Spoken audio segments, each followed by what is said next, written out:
Dan tak payah nak tukar-tukar gear pun. Dia ibaratkan macam kita bawa skuter lah.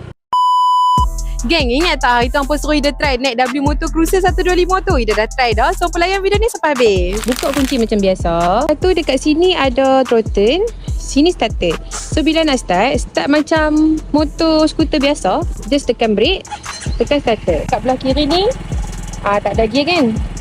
Belah kanan pula tak ada brake. Since motor ni dia tak ada gear, bila hampa tekan throttle tu nak rem, dia bergerak lah.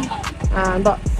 So cara nak bawa dia pun senang saja. Just pull aja throttle. Dan tak payah nak tukar-tukar gear pun. Dia ibaratkan macam kita bawa skuter lah. Kita nak handle dia pun senang. Motor pun ringan, nimble. Kelajuan tu dia tak laju lah. So kalau hampa expect motor ni untuk laju, motor ni tak boleh laju. Untuk cornering pun rasa sedap. Okay, let's say kalau perempuan yang bawa motor ni, kalau hampa nak reverse kan, nak reverse pun senang. Sebab motor ni ringan je. Dan dia punya handling dia pun best. Tak terlalu bergegak sangat. Orang kata kalau nak buat ronda-ronda santai-santai tu memang sedap. Ni berdasarkan Ida punya experience sendiri bawa Cruiser 125 ni. Nak kata dia terlalu kasar tu tak. Tapi orang kata nak buat santai-santai memang best.